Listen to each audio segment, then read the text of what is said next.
This isn't about theory. It's about what we're going to do with our real lives when we actually experience the experience of failure. This is the gold. It is achieved regularly by people we call heroes. They don't just bear the feeling, they embrace the feeling. Maybe I'm outraged, or maybe I'm devastated.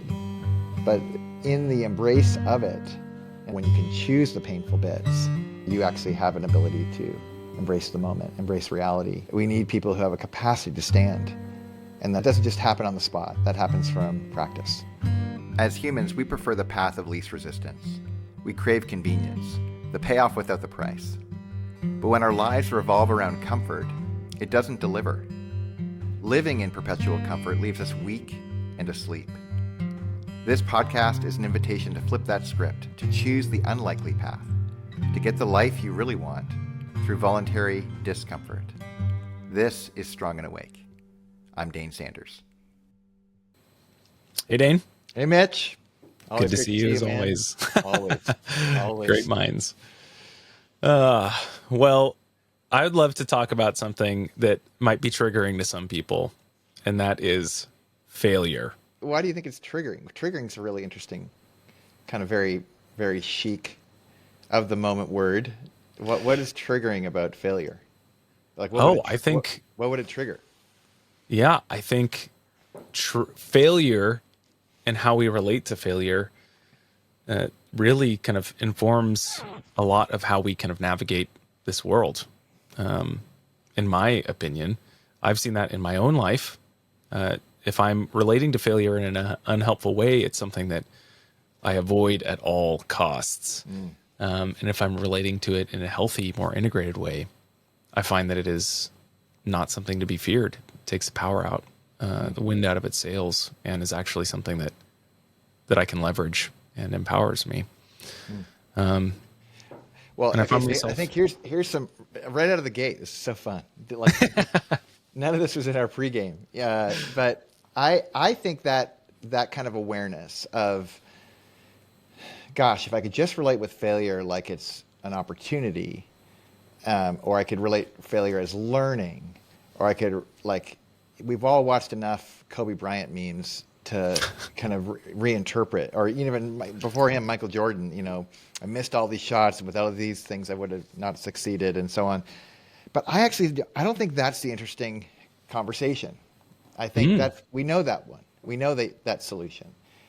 I think what's interesting, and this was not part of our pregame, but you just put it on a silver platter, was the word trigger. Because I think fear and trigger have something far more practical, like in our real lives, to consider. Like, so if you don't mind, can we back up a little bit? And I want to interview you for a second, and I want to talk like when you say trigger. Yeah. Let's play with this idea. Like I think of a trigger on a gun. Like I can think of a trigger, like on a booby trap. Mm-hmm. Maybe a trigger on a gun doesn't even make sense. It's like, apart from the safety trigger, sure, it goes from like safe to lethal. Or a trigger for a poor little rabbit trap, captures a little guy. But what do you mean when you say trigger? I think trigger is, I don't know the actual clinical definition of it, which I'm sure one exists, and I'm sure I'll butcher it here, but trigger to me means like something that stirs up something inside of you, a lot of the times involuntarily. This could, in a positive sense, like, you see something beautiful, you see something that moves you, and it like triggers something in you. For maybe like someone who's addicted to smoking or something, smelling cigarette smoke or seeing a pack of cigarettes or something like that might trigger them, or being in a place where they've been at, or, in the more dramatic sense, like if you've experienced some trauma in your life, and something relates to that, it brings up, it evokes an emotion and something, that's how I would define it in my own words. Yeah. So what I'm hearing you say is some kind of topic, some kind of idea. I hear it a lot in culture around words, like that word triggers me. Mm-hmm. And I think in that specific use case, which I think is actually where I think would be most helpful to talk about it, is worth paying attention to as it relates to voluntary discomfort. So you mentioned the idea of an involuntary emotion that is evoked when a certain thing is presented, let's say a word, and I think that's an involuntary discomfort. It came my way. I'm a victim to somebody else saying a thing, and it triggered an emotion in me, and I don't like that emotion. I want that emotion to not be here. Get this emotion out of my life. And that's a strategy, right? Like, let's police our words so deliberately. And don't mishear me. Like, I think some words ought not be used. I like it. So I'm not making a political statement when I say this. What I'm describing here is more an existential dynamic that is at play that comes up all the time as it relates to, in kind of broad categories, comfort and discomfort, right? So I would prefer to feel comfortable, and you said that word and that makes me uncomfortable, and I don't want that feeling. So change your words, and somehow that's going to change me. And it does, in a sense. In the short term, I could kind of relax and not be as kind of revved up. But I think the gold's in the rev up. I think paying attention to what happens when we're triggered and deciding how we're going to relate with that feeling that is present, that we're so desperate to get rid of, me included, I think that's where it's worth some conversation, because especially as it relates to failure. Because in this idea of, well, here's a phrase. What does that mean? What does that mean? Here's a phrase. So you say a word, I have a feeling.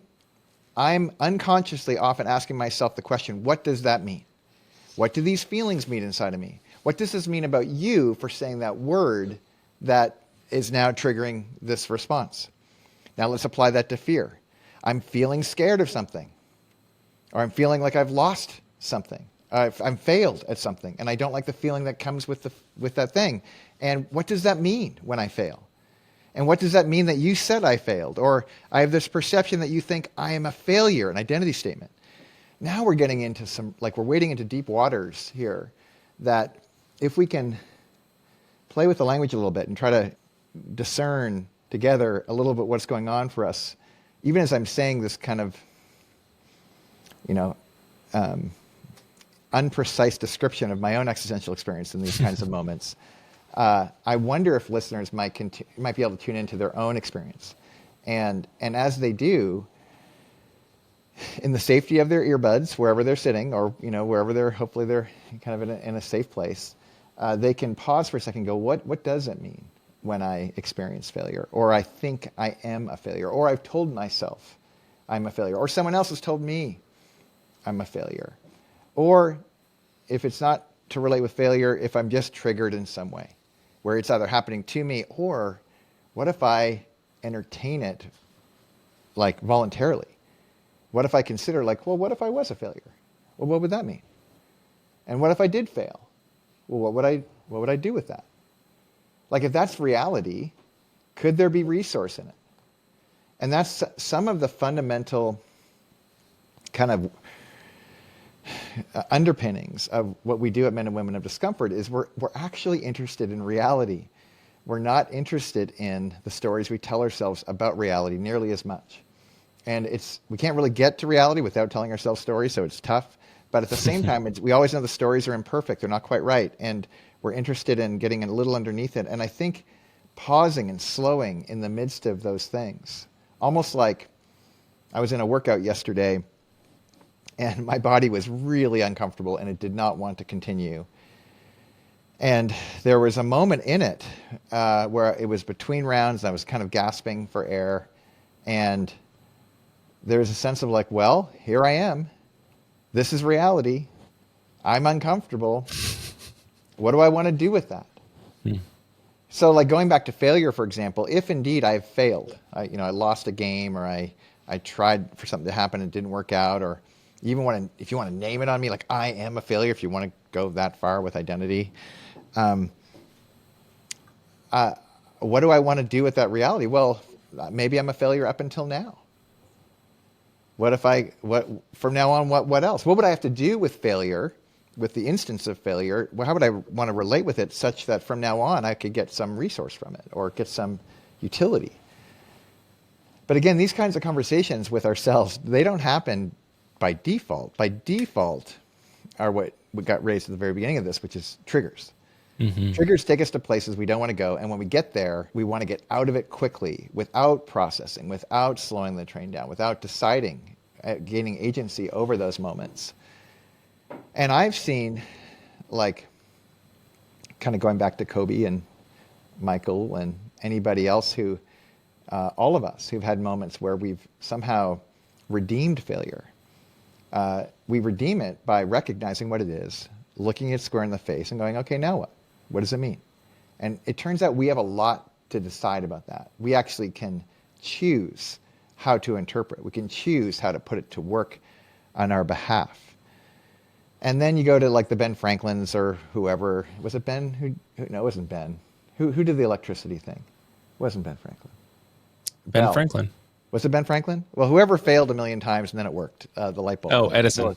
Edison. There it is. So, and then you get well, you put up a 99 times because you go, oh, this is an iteration. This is where we take a page from all the software developers who are constantly making 1.0 and 2.0 and 3.0 and looking for bugs like it's good news so that they can upgrade the system. But as I've kind of garbled all of this, I'm curious if you're listening, what occurs to you? Is there anything in this? Because this isn't about getting the theory right. And that's my point in the front end of this conversation. It's really about what we're going to do with our real lives when we actually experience these dynamics, the triggering words, the experience of failure, and so on. I mean, there are so many different directions that this could go, and this brought up so many different questions for me. But I think one of the things you said is like the facing it, acknowledging it, when you are triggered, when you do have that immediate kind of flight response, what some of the things that we can leverage to stay in that, to hold space for that, to have a conversation with that, to dig. I'm curious if it would be helpful to you have the 5 or 7 stages of grief, depending on who you talk to. What are those stages for these moments when we fail, these moments when we're triggered? Because I think naming those, or at least talking about and thinking through those, might help us better recognize when that is happening and give us some handholds to navigate that and to do the work of digging deeper and deeper into that. Yeah. I mean, I think Credo comes in pretty elegantly here, right? So Credo, of course, is committing, releasing, embracing, defining, and owning. And we'll just focus, we've done this in past episodes, but we'll do this again today. Let's just focus on commit, release, and embrace. Committing to reality is a commitment. Like that up front. Like if you look at the objective behavior in people's lives, most people, again, myself included, if you look at our daily lives, often are committed to unreality. We're committed to fiction. We'd like to live as if things weren't always the way they are. My daughter won't mind me sharing. Last night I walked into her room and she was crying. And I asked her why she was crying. And she said because she had just read one of the incidents in this war between Israel and Palestine and the implications on real human beings of humans dying and children dying. And she was just struck with what would that be like if that were me or us, if we got bombed or, whatever, even if they were going after some bad actor, but we were in front of that bad actor, what would that mean? And in those moments, I did not like how that felt. I kind of wanted to explain it away with, political theory and understanding the historicity of what's been going on. And gosh, this has been going on for hundreds, if not thousands of years. Millennium. And as if the origin story somehow is going to take away anything to do with the present day story of, the carnage and the evil of war. And but in that moment, I was like, I'm committed to reality. So reality is I get to go, oh, yes. It's just, we were lamenting. We were like, we're failing as humans in this moment. And I'm laughing, not because it's funny, because it's just so heavy. And I don't know what else to do sometimes. So committing, I think, is the first stage of I'm at least going to, as much as I can bear it, look at reality, slow the train down to notice. And then the second part is when I come across things that I really don't want to experience, feelings that I would like to have not be my experience, that I see them and I wire my triggers to go, no, when those show up, I trigger toward like going towards the thing, not going away from the thing. Like I'm going to experience the feeling. And the nice thing about feelings is they're all temporary. They're going to pass. So, if it's awful, it'll pass. If it's amazing, don't worry, it'll pass. There's like and that's kind of a hopeful sense, but I also need to live in the reality of what is happening. So if I can bear it, I do it anyways. I experience the feeling. And then the third part is, and this is the gold, and it's rarely achieved by very many humans in these days, unfortunately, at least, but it is achieved regularly by people we call heroes, people we look up to, is they don't just kind of bear the feeling, they embrace the feeling. They have a capacity to get into the feeling and to not just look for a shortcut or a means to say different words so I don't feel those things. They're like, oh, you said those words and I do feel those things. And now I'm looking at them in them. Maybe I'm outraged, or maybe I'm devastated, or maybe something else. But in it, I think, in the embrace of it, and it sounds so counter to what our world is telling us all the time of what we ought to do to live. We ought to pursue pleasure and avoid pain, and we're prescribing, no, pain is happening, and we don't want the stuff that happens to you, but it's powerful when you can choose the painful bits in order to become the kind of person who, when painful things come your way, you actually have an ability to embrace the moment, embrace reality. Because we crumble. And crumblers aren't who help us lead our way forward as a race. We need people who have a capacity to stand. And that doesn't just happen on the spot. That happens from practice. So, and there's more to say, of course, if you have some success in one category in your life, don't worry, there's other categories where you're deficient. You can go on the hunt and go find them. When you find them, you can define them. And in defining them, you can own them with your behavior and do it again. But those stages for me have been highly resourceful because I know where I stand. Like something happens and I have a feeling. And I don't want to experience it. And I have a series of decisions. Am I committed to being in reality or not? How long can I bear it when I don't want to bear it? And what if I could go one more step and actually embrace it, hug it? Not because it's good, but because it's real. That I think is what opens up a transcendence and purpose and meaning and discovery and the kind of gold that is just rare and therefore valuable. Yeah. It's like what you're saying. It moves from just reframing to redeeming almost. Yes. There's something much deeper there. Yes. Yeah. For those that are watching or listening that are hearing this and are like, yes, I agree, or have heard the stories of, you got to put up shots to make or, whatever, you miss every shot you don't take. Okay, yeah, that's great. But maybe they feel so far away from this reality. Maybe, to use the example, it's like if you had some healthy family with a thriving marriage come in and say, yeah, it's super simple. Just, love, forgive, go on dates, and all will be merry. Yet you have this group of people that didn't grow up with healthy families and examples. And this feels so distant and unrealistic. Where's the hope there? Where's our first steps? Because I'm sure there is a surplus of failure, a surplus of triggering moments that are coming our way, and really, it's kind of an opportunity cost that we're not at least kind of leaning in or leveraging or at best redeeming these situations. Yeah, I love that question so much. I come from the family you're describing, and single mom, 2 older brothers. Not only did my dad die when I was very young, my dad's dad died when my dad was very young. And then, of course, the legacy of that is I grew up having kids. I'm like, what day am I going to die? Is it today or tomorrow? Or,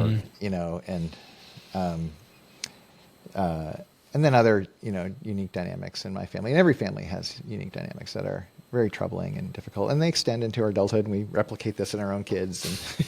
And we pray therapy and other things will help them get to better places. But I would say your question is so helpful because it's really like, well, how do I get started? What do I do? And I have found that this is where our nature can be very helpful. We can pick very lightweight things that actually we know up front scientifically are better for us. Like, let's just take eating well, or drinking enough water, or getting enough sleep, or exercising. Just basics, just basics. Here's what I know for sure. By default, y'all don't want to do those things. You don't want to get up and do the thing. And I know that now some of you are practiced in some of these, and you're like, yeah, I do like doing those things. I get that. But there's some other thing that you don't. I work at a CrossFit every day, at least 6 days a week, and when I'm not injured. And there's some amazing athletes in there who, when they walk out of the box, they don't have an amazing life. They have kind of one compartment where they do the hard thing, but the other parts they don't. But what's great about a healthy life, even just in a very regular embodied sense, is there is so many options to start with. And I'll just speak from my own experience. For me, it started with flossing my teeth. I didn't want to floss my teeth. So what I did was I said I want to be a flosser, and I learned from James Clear this clever thing called a habit stack, and where you take an existing habit that you're going to do every day no matter what, and you just drop in that new habit you want to do just before it. You don't get permission to do this habit that you love doing until this habit happens. And the habit that I wanted to install was flossing, and the habit that I do every day was emptying my bladder when I wake up in the morning when I want to go pee. And I just committed that I don't get to pee unless I floss beforehand. And I haven't missed a day of flossing since. It's just kind of the way it works. That's not fair. There have been days where I've run out of floss, but very few. Maybe count on two hands over the last decade, and probably more like one hand. And now it's actually moved to, well, I don't like to get into my patterns. My point is simply, you can start with very little amounts of habit. And it could literally be like doing the dishes at the end of your meal. It could be cleaning out the coffee pot and setting things out before you go to bed at night. Something that's just a little bit not your default, but would be good for you. It's a little, it's uncomfortable. And you might say, well, okay, that's kind of ridiculous. How is flossing connecting to increasing my capacity to sit with my daughter when she's crying over people murdered in a war? You'd be surprised at how direct a line there is between developing a discipline in my life around something I don't want to do, so that in another context of my life, I can apply the same kind of mental and spiritual muscles to be present with my daughter in a moment when I don't want to experience those things. And it can feel Herculean to get from A to B, but the truth is, as you get into it, if you don't miss a day of the floss, maybe you add to flossing maybe some other things along the way over time, you get there much faster than you think. In the moment, it feels like it's never going to get there. And then you start getting there and you're like, that was so fast. How did that, we see this every round at Men and Women of Discomfort. People come in, they're like, I really want to lose weight. It's taking so long. I don't want to do it. And then 12 weeks later, they've lost 40 pounds. And, we see it every single round. And they go, how did that happen? And really what they say is, how did I live like that for so long? And our point isn't even to lose weight. It's to go, okay, so good, you started there. Where else does that show up in your life? Where else is there gold in those hills of doing the thing you don't feel like doing, so that you can develop the capacity to do things in a whole host of areas of your life? So I don't think it's a good idea to start with if you're triggered by everything and your failure is at every door and you're just desperate to not experience that. What should I do? I think probably a pathway to get to your capacity to navigate those worlds is to start with something a little closer to home, something that you always said to yourself, I always want to do that. Well, what's minimally viable for you to do? And it's not the goal, because it's not really goal-oriented. It's really the habit. It's really the deciding who's the kind of person you would be if you did these things over and over and over again. Well, what is that minimally viable thing? And how do you install that into your life so that you never miss a day again in your life? And then build from there. Because it's funny, there's no rush to build a disciplined life, but there's massive urgency. And if you're not in a rush, you will get there so quickly, it'll blow your mind. But it requires a consistency, a steadiness, every 24 hour you go again. And I would add, if you really want to get serious about it, build community around it. Don't do it alone. Doing it alone is for the Marlboro Man who's a fictional character who dies of cancer at the end of the day. You don't want to be that guy. You got to find your people. And it's one of the reasons, well, probably the reason why we created Men and Women of Discomfort is because we don't do it alone. We do it together. Even though it's entirely an individualized effort, doing individualized efforts with other individuals who are doing similar efforts has profound power in sustaining us over time.